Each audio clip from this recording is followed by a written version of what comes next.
Hi everyone, hope you're doing okay. I wanted to share a thought with you about being approved.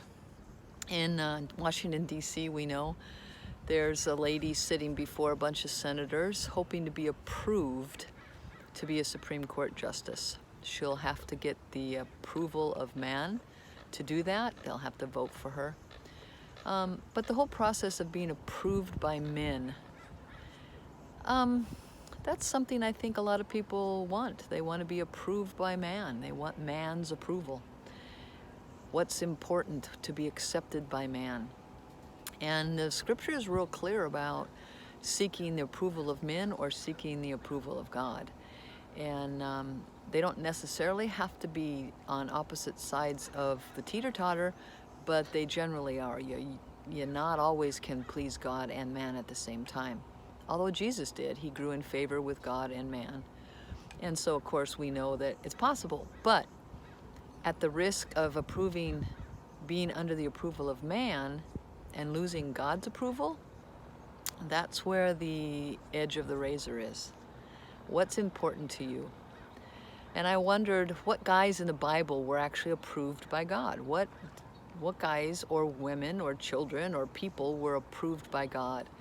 And Hebrews tells us that there was a bunch of people in chapter 11 that were commended to God for their faith. And I thought, okay, so it's our faith that can commend us to God and have us receive his approval.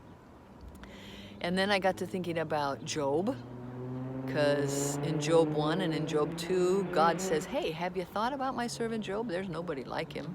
So that means Job met the approval of God. And then, of course, the next one is Jesus, or maybe he's the first one for you.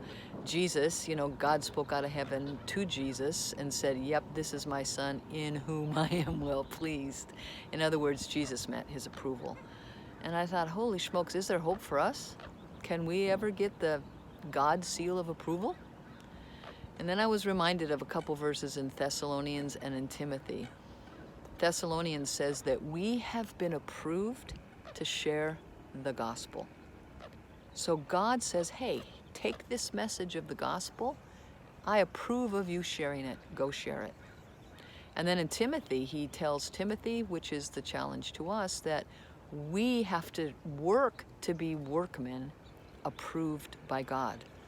In other words, we have a job to do, and we have to keep working at it to prove our lack of shame, our lack of dishonesty, and our show of integrity and character and strength. And so we can be a workman, Timothy says, approved of God. When we have God's approval, that's what's most important, because then we will find the favor and approval of man as well. If we seek for man's approval and give up God's, we're on a losing end of the deal.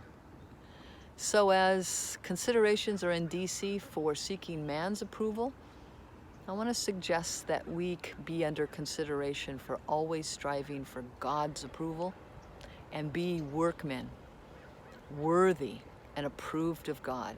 Not ashamed, but approved of God. Hope that encourages you. Hope it challenges you. Go and have a good day.